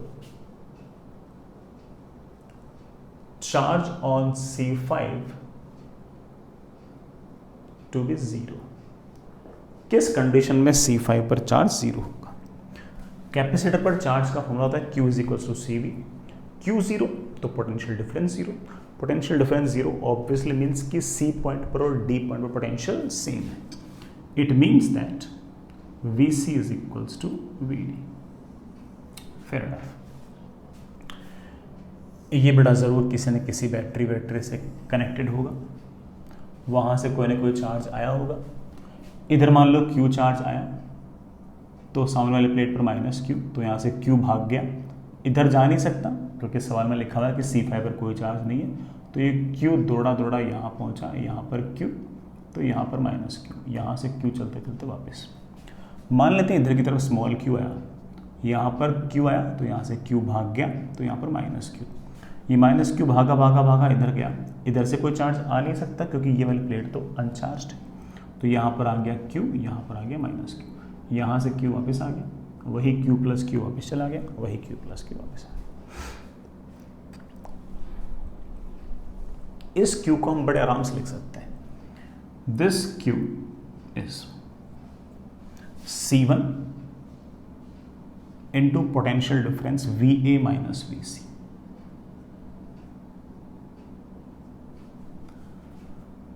The same Q can be written as C2 into VC minus V. यहाँ से मेरे पास आ गया VA minus VC upon VC minus VB is C2 upon C1. This is my equation number 1. The same thing can be told like this. This Q, small q, can be written as C3 into ये वाला potential difference. ये वाला potential difference है VA minus VD. That is equals to the same Q can be written as C4 into VD, और यहां से हम बड़े आराम से कह सकते हैं VA minus VD upon VD minus VB is C4 and C4 upon C3. Fair enough. This my question number 2। बड़ा एक कंडीशन हम शुरुआत से लेके चल रहे हैं कि VC और VD सेम है, यहाँ VA यहाँ भी, VC और VD सेम है, VC और VD सेम। इस कंडीशन को अगर मैं फॉलो करूँ तो मैं कह सकता हूँ इक्वेशन नंबर 1 और 2 तो सेम ही है, यहाँ VC है, यहाँ VD है, यहाँ VC और यहाँ VD है। तो आप कह सकते हो कि equation 1 is equal to equation 2, और हमारे पास आ गया C2 upon C1 is C4 upon C3। अच्छी कंडीशन है। अगर आप चाहते हो कि इस C5 पर कोई चार्ज ना आए तो this upon this equal to this upon this, या फिर ऐसे भी कर सकते हो कि C2 upon C4 is C1 upon C3, C2 upon C4 should be equal to C1 upon C3। मुझे जो जगह पसंद है वो ये है कि क्रॉस मल्टीप्लाई करने के बाद कि C1 C4 is equals to C2 C3, this into this equal to this into this. अगर this into this equal to this into this हुआ तो इस कैपेसिटर पर किसी प्रकार का कोई चार्ज नहीं होगा, और अगर चार्ज नहीं होगा तो हटा दो ना, उसको हटा देंगे, उसको हटा दो बेटा। और जैसे आप उसको हटा दोगे तो आपके पास बहुत ही आसान सा डायग्राम बन जाएगा, और ऐसे केस में हम कहते हैं कि our capacitor is our Wheatstone bridge is balanced. अगर ये वाली कंडीशन फुलफिल हुई, अगर ये वाली कंडीशन फुलफिल हुई तो हम कहेंगे कि हमारा जो व्हीटस्टोन ब्रिज है वो बैलेंस्ड है। और अगर हमारा व्हीटस्टोन ब्रिज बैलेंस है तो हम ऐसा कह पाएंगे, क्या कह पाएंगे कि ऊपर आपके C1 और C2 दोनों सीरीज में है, नीचे आपके C3 और C4 आपस में सीरीज में है, और ये दोनों पैरेलल में है। ये दोनों सीरीज में है तो इनका इक्विवेलेंट क्या आएगा, C1 C2 upon C1 plus C2। ये दोनों सीरीज में है तो इनका क्या आएगा, C3 C4 upon C3 plus C4। फिर ये दोनों आपस में पैरेलल है तो सीधा जोड़ दो, it should be your C equivalent. ऐसा कोई स्टैंडर्ड फॉर्मूला नहीं है कि याद किया जाए, मैं तो सिर्फ और सिर्फ लॉजिक बता रहा हूँ कि ऊपर वाले दोनों को सीरीज मान लो, इन दोनों को आपस सीरीज मान लो, फिर इन दोनों को आपस में पैरेलल मान लो, इन दोनों को सीरीज माना तो ये, इन दोनों को सीरीज माना तो ये, फिर आपस में पैरेलल माना तो जोड़ दो, हमारा काम चल जाएगा। चलिए बच्चों, तो जब भी आपके पास व्हीटस्टोन ब्रिज हो तो ये मान के चलना, चाहे आईआईटी एडवांस का भी सवाल हुआ ना, तो मान के चलना कि 90% चांस इस बात के हैं कि वो हमारा व्हीटस्टोन ब्रिज बैलेंस होगा।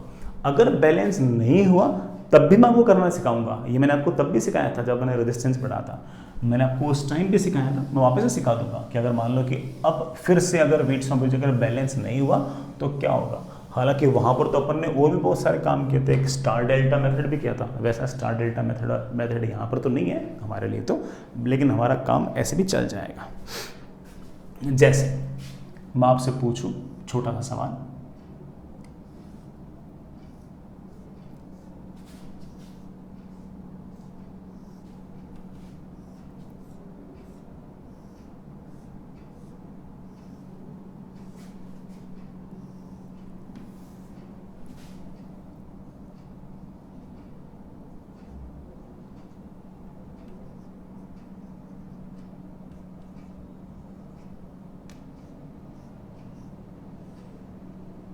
ओह सॉरी, ओम नहीं बेटा, माइक्रोफैरेड। अब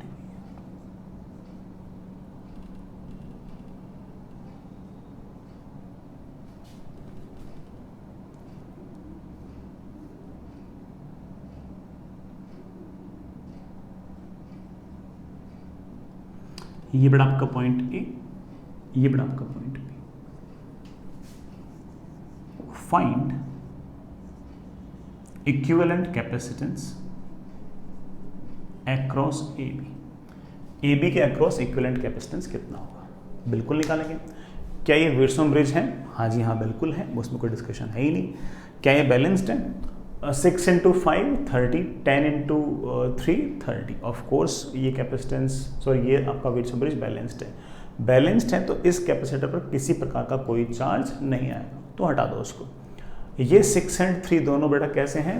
सीरीज, और 6 और 3 अगर सीरीज हैं तो 6 × 3,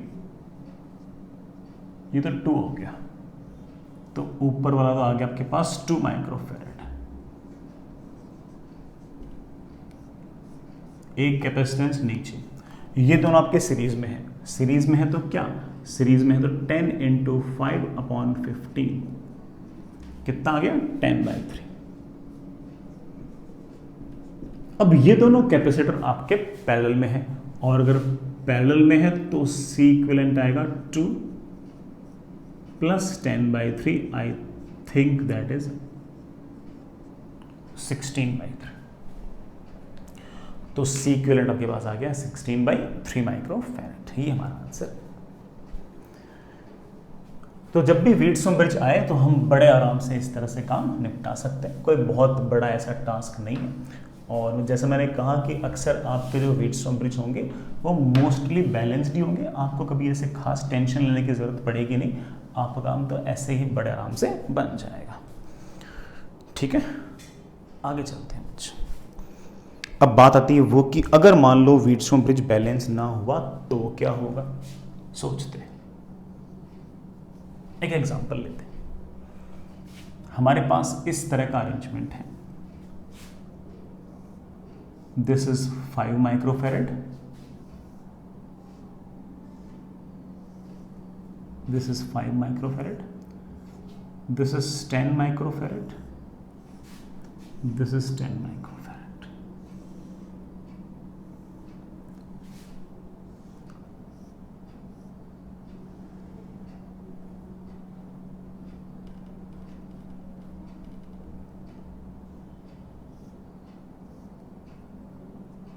This one is 5 microfarad. This one is 5 microfarad. This one is 10 microfarad. This one is also 10 microfarad. This one is 5 microfarad. Oh, ये तो बैलेंस ही हो जाएगा, इसे 5 रखो, इसे 10 रखो। अब तो इम्बैलेंस है ना, अब क्या ये व्हीटस्टोन ब्रिज है? ऑफ कोर्स है। ये आपका पॉइंट ए है, ये आपका पॉइंट बी है। इस तरह का सवाल हम लोगों ने करंट में भी किया था। अब वापस से कर लेते हैं। Find equivalent capacitance across A B. ठीक है, निकालते हैं बच्चों। क्या ये व्हीटस्टोन ब्रिज है? बिल्कुल है। 1 2 3 4 जंक्शन है, 5 कैपेसिटर हैं। ठीक है, ये आपका क्या व्हीटस्टोन ब्रिज तो है। क्या ये बैलेंस है? 5 × 5 25, 10 × 10 100। नहीं, बैलेंस तो नहीं है। बैलेंस होने के लिए this into this should have been equal to this into this. Balance तो नहीं है, कोई बात नहीं। बैलेंस नहीं है तो एक काम कीजिए, इस सारे के सारे अरेंजमेंट को एक बैटरी के साथ कनेक्ट कर दो। बड़ा मान लीजिए कि मैंने इसको 100 वोल्ट की बैटरी के साथ कनेक्ट कर दिया और इस सारे के सारे अरेंजमेंट ने उसमें से क्यू चार्ज खा गया। हम जानते हैं कि इक्विवेलेंट कैपेसिटेंस कैसे डिफाइन करते हैं। इक्विवेलेंट कैपेसिटेंस डिफाइन करते हैं कितना चार्ज खाया per unit potential. Q charge खाया है पर यूनिट पोटेंशियल। यही हमारे सी इक्विवेलेंट की डेफिनेशन थी कि पूरे सिस्टम ने कितना चार्ज लिया डिवाइड बाई 100 वोल्ट। सर ये 100 वोल्ट कहाँ से आया? मान लिया बेटा अपन ने। सर इससे हमारे आंसर फर्क नहीं पड़ेगा? बिल्कुल नहीं पड़ेगा। अगर आपने 200 लिया होता तो आपका चार्ज दुगना आता, सी इक्विवेलेंट उतना ही आता। अगर आपने इसको 1000 वोल्ट लिया होता तो क्यू की वैल्यू 10 टाइम्स आई होती, आपका सी इक्विवेलेंट वही आता। 100 वैल्यू बढ़िया है इसलिए मैंने ले लिया। ठीक, चलिए यहां का पोटेंशियल 0, यहां का पोटेंशियल 0, यहां का पोटेंशियल 0, यहां का पोटेंशियल आपके पास 100 वोल्ट, यहां का पोटेंशियल आपके पास 100 वोल्ट, यहां का पोटेंशियल आपके पास 100 वोल्ट, यहां का पोटेंशियल आपका 100 वोल्ट। ठीक है, मान लीजिए ऊपर से चार्ज गया स्मॉल क्यू, वहां पर चार्ज गया स्मॉल क्यू, तो यहां पर चार्ज अपने आप जाएगा क्यू माइनस क्यू। ठीक है, एक सिमेट्री फिर भी है। कौन सी? डायगोनल। यहां 5 तो यहां 5, यहां 10 तो यहां 10। तो मैं एक बात बोल सकता हूं कि यहां से क्यू चार्ज गया है तो यहां से क्यू चार्ज वापस निकलेगा। यहां पर क्यू चार्ज इन पर बटा है और यहां से क्यू चार्ज निकला है, तो मैं एक बात बोल सकता हूं कि यहां पर क्यू है तो यहां पर माइनस क्यू आएगा, और यहां पर क्यू माइनस क्यू है तो यहां पर minus of Q minus Q आएगा। एक डायगोनल सिमेट्री तो है। अगर ये डायगोनल सिमेट्री ना भी पहचान पाते ना हम, तब भी सवाल कर लेते हैं, तब भी दिक्कत नहीं थी। तब बस एक वेरिएबल बढ़ जाता तो उसको सोल्व करने के लिए एक इक्वेशन और चाहिए होती, हम तब भी कर लेते। बट फिर भी बच्चे कह सकते हैं कि सर ये 5 एक जैसा लग रहा है, ये 10 एक जैसा लग रहा है, तो सर यहाँ पर क्यू चार्ज आया है तो यहाँ से क्यू चार्ज गया होगा, यहाँ पर क्यू माइनस क्यू आया तो यहाँ से क्यू माइनस क्यू गया होगा, कह सकते हो आप। ठीक है, अब देखना यहां का पोटेंशियल 0, यहां का पोटेंशियल 0। नेगेटिव चार्ज से पॉजिटिव चार्ज आऊंगा तो पोटेंशियल बढ़ेगा। कितना पोटेंशियल बढ़ेगा? Charge upon capacitance. कितना चार्ज है? क्यू। कैपेसिटेंस कितना है? 5। क्यू बाई 5 पोटेंशियल बढ़ेगा। मान लो मैंने क्यू बाई 5 को एक्स लिख दिया तो यहां का पोटेंशियल आ गया एक्स। ठीक है, यहां से यहां चलो, यहां पर चार्ज क्यू है, यहां पर चार्ज है माइनस क्यू, इलेक्ट्रिक फील्ड है ऐसे। पॉजिटिव चार्ज से नेगेटिव चार्ज इलेक्ट्रिक फील्ड होगी, इलेक्ट्रिक फील्ड की तरफ जाओगे तो पोटेंशियल घटेगा। कितना पोटेंशियल घटेगा? आप बोले सर यहां से यहां तक पोटेंशियल घटेगा, कितना घटेगा? Q by 5। क्यू बाई 5 तो एक्स है, इसका मतलब यहां से यहां तक एक्स पोटेंशियल घटेगा। 100 तो पहले ही था, यहां का पोटेंशियल आ गया है 100 माइनस एक्स, यहां का पोटेंशियल आ गया 100।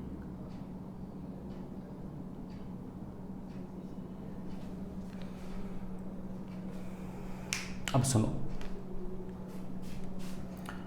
यहां पर negative of Q minus Q तो यहां पर क्यू माइनस क्यू।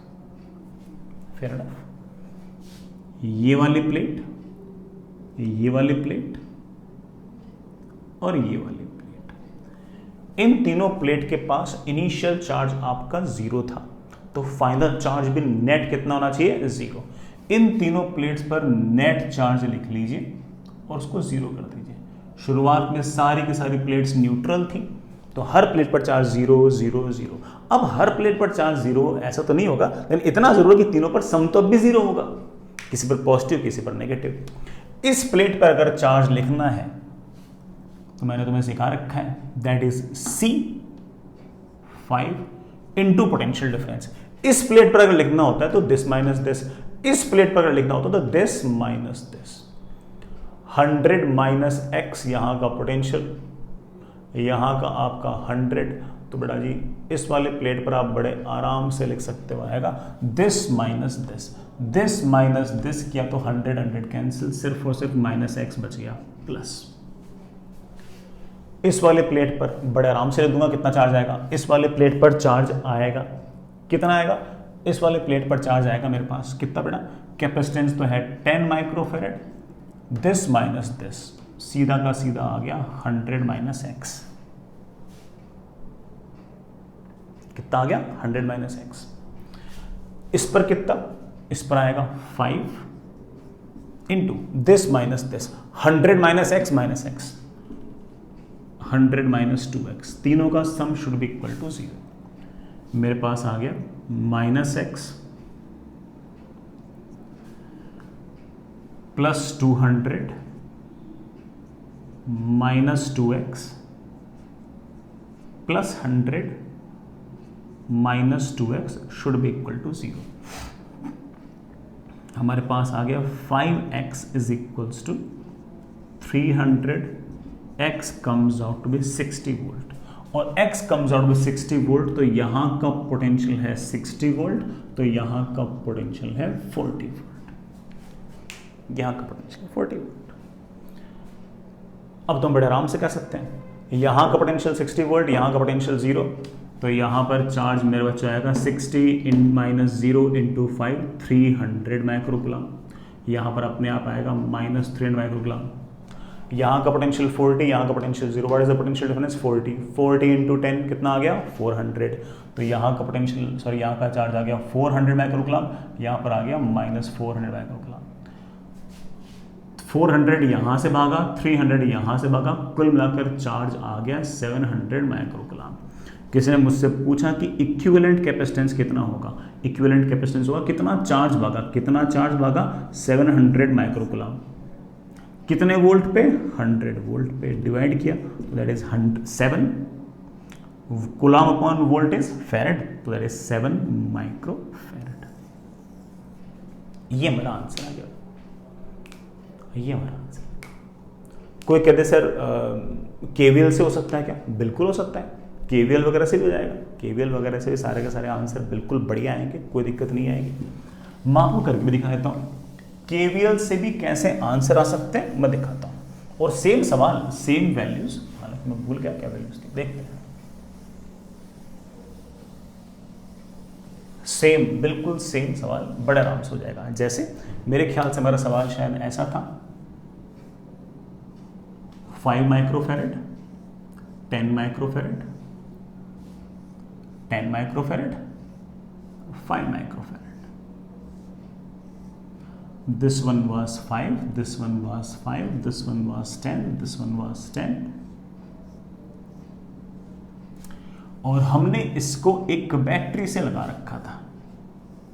ले बेटा, मैं इस बैटरी का वोल्टेज मान लेता हूं V, और मान लेते हैं कि कुल अगर चार्ज खाया है Q, तो हम जानते हैं कि इक्विवेलेंट कैपेसिटेंस आएगा V बाई Q।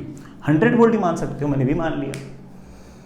अगर V वोल्ट की बैटरी से कुल मिलाकर चार्ज खाया है Q, तो इसका मतलब हमारा कैपेसिटेंस आएगा of course Q by V, Q by V। कितना चार्ज खाया Q, कितने पोटेंशियल पे V पे। Q चार्ज में से भागा भागा यहां पर चार्ज गया Q, तो यहां पर चार्ज आया Q माइनस Q, यहां पर चार्ज आया माइनस Q, तो यहां पर चार्ज आ गया। अब एक अगेन डायगोनल सिमेट्री, बड़ा वो ये कि ये 5 तो ये 5, ये 10 तो ये 10, तो आप कह सकते हो कि यहाँ पर चार्ज Q, तो यहाँ पर चार्ज Q, यहाँ पर चार्ज माइनस Q, यहाँ पर चार्ज Q माइनस Q, तो यहाँ पर चार्ज Q माइनस Q, और यहाँ पर चार्ज Q माइनस Q। इस प्लेट को हमने आपस में जोड़ रखा है। इन तीनों पर जितना नेट चार्ज पहले था उतना ही नेट चार्ज अब होना चाहिए। शुरुआत में ये वाली प्लेट, ये वाली प्लेट, ये वाली प्लेट न्यूट्रल थी, तो नेट चार्ज तीनों का मिलाकर 0 था। अब भी तीनों का नेट चार्ज क्या होना चाहिए? 0। तो इस वाली प्लेट पर अपने आप आपके पास चार्ज आ जाएगा 2q माइनस क्यू, बड़ा ऐड करना माइनस, हाँ 2q माइनस क्यू, और इसके पास इतना, तो इसके पास ऑफ कोर्स q माइनस 2। मुझे कैपिटल क्यू निकालना है, उसको यहां रखना है। कैपिटल क्यू अगर मैंने यहां रख दिया तो हमारा आंसर आ जाएगा। चलिए यहां से केवीएल लगाना स्टार्ट करते हैं और यूं चलते चलते चलते वापस यहां आते हैं। चलो चलते चलते चलते यहां से यहां जाऊंगा 2v, चलते चलते चलते माइनस स्मॉल q बाई 5, चलते चलते चलते पहली वाली प्लेट पे चार्ज डिवाइड बाई सी। बड़ा पोटेंशियल डिफरेंस याद है ना कैसे लेते हैं कैपेसिटर का क्रॉस? चलते चलते चलते पहली वाली प्लेट पर charge divide by C minus पहली वाली प्लेट पर चार्ज डिवाइड बाई सी। मैं कई बार आपको याद करा चुका हूँ, याद हो चुका होगा अब तक तो। माइनस पहली वाली प्लेट पर charge divide by C and that should be equal to 0। 10 को अगर मैंने एलसीएम लिया तो 10v minus 2q minus q plus q is equals to 0। मेरे पास आ गया 10v minus q minus capital Q is equals to 0। इसमें ना स्मॉल q भी आ गया। स्मॉल q को उड़ाने का कोई ना कोई जुगाड़ तो होना चाहिए, कर लेंगे। एक कोई सा भी छोटा वाला लूप ले लो, इसमें केवीएल लोड लगाता हूँ, चलते जाओ चलते चलते। इस कैपेसिटर के अक्रॉस पोटेंशियल डिफरेंस क्या आएगा? माइनस पहली वाली प्लेट पे charge divide by C, q minus q upon 10। चलते जाओ चलते जाओ चलते जाओ, माइनस पहली वाली प्लेट पे charge divide by C, minus of minus Q by C, बड़ा कितना हो गया? Plus Q by C. C कितना है? 5। चलते जाओ चलते जाओ चलते जाओ, माइनस पहली वाली प्लेट पे charge q minus 2q upon C. C कितना था इसका? बड़ा 5, इसका 5 था। Should be equal to 0। हमारे पास आ गया minus q plus q plus 2q minus 2q plus 4q should be equal to 0। बड़ा 4 and 2 6 6 7q should be equal to 3 capital Q। यहां से स्मॉल q को उठा के यहां रखो तो हमारे पास आ गया 10v minus small q। Small q को मैं लिख सकता हूं 3 times capital Q by 7 minus capital Q should be equal to 0। मेरे पास आ गया that is 10v is equals to 10 by 7q। 10 से 10 कैंसिल हो गया और मुझे सी इक्विवेलेंट में q बाई वी चाहिए। बड़ा q बाई वी चाहिए तो 7 को ऊपर ले आओ, ये आ गया आपका q बाई वी, ये आ गया आपका 7। यूनिट्स बड़ा आप जानते ही हो, सारे के सारे माइक्रो में थे, तो ये भी आ गया आपका माइक्रो फैराड। तो जैसे आपकी इच्छा हो वैसे कर सकते हो। एक बात हो बेटा, कोई बच्चा कहते हैं कि सर मैं इस बात से इतना कन्विंस नहीं हूँ कि ये सिमेट्री वाली बात है ना, मैं सर इतना मतलब मैं इतना उससे कन्विंस नहीं हूँ। कोई बात नहीं, कोई बात नहीं। अगर आप कन्विंस नहीं हो तो आप क्या करोगे? यहाँ पर चार्ज मान लेना q डैश, यहाँ पर चार्ज मान लेना q डैश, तो एक अननोन और आ जाएगा कौन सा? q dash. उसको सोल्व करने के एक बार केवीएल और लगा लेना, कौन सा लूप में? इस वाले लूप में। तो एक तीसरी इक्वेशन और आ जाएगी और वो क्या काम आएगी? उस q डैश को एलिमिनेट करने का काम आएगी। आंसर आपका यही आएगा। ऐसा नहीं कि बेटा डायगोनल सिमेट्री होगी तभी आंसर आएगा, डायगोनल सिमेट्री ना हो तब भी आपका आंसर बिल्कुल बढ़िया से आएगा, कोई दिक्कत इसमें नहीं। तो जैसे पसंद हो वैसे करो, आपकी जैसी इच्छा हो वैसे करो, हर तरीके से आपके आंसर्स तो आएंगे। ठीक है, ये सवाल रिपीटेटिव थे, यही सवाल हम लोगों ने शायद वैल्यूज भी मोर और लेस ऐसी थी, हम लोगों ने करंट में भी किए थे, शायद आंसर्स भी मोर और लेस ऐसे ही थे। तो ये सवाल बिल्कुल रिपीटेटिव है। हालांकि कैपेसिटर में इस तरह का सवाल पूछे इस बात के चांसेस कम है, but why should we take the risk? अब जब इतना सारा पढ़ लिया है और इसी बहाने हम वही केसीएल केवीएल तो कर रहे हैं, वो तो सीख रहे हैं कम से कम, कि कोई बच्चा पहले स्किप कर गया हो कि सर कैपेसिटर के अक्रॉस पोटेंशियल डिफरेंस कैसे लिखता हूँ। हालांकि याद करा रखा है कि जब भी आप कैपेसिटर में एक प्लेट से दूसरी प्लेट कूदेंगे तो पोटेंशियल डिफरेंस कैसे लिखेंगे? माइनस पहली वाली प्लेट पे चार्ज डिवाइड बाई सी। तो कम से कम भले ही इस तरह के सवाल IIT एडवांस वगैरह में ना पूछे तुमसे, लेकिन इसी बहाने कम से कम हमारी प्रैक्टिस तो हो रही ना, KCL की, KVL की, सर्किट को देखने की, समझने की, सिमेट्री की, इन सब बातों की प्रैक्टिस तो हो ही रही है, और वही तो इंपॉर्टेंट है, बाकी तो ठीक है, चलता रहता है ना। चलिए आगे चलते हैं। नेक्स्ट इज बेटा होमवर्क। होमवर्क में आप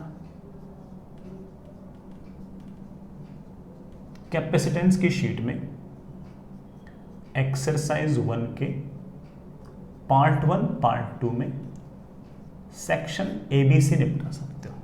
section A, B and C, ये 3 काम कर सकते हो, ये 3 सेक्शन निपटा सकते हो।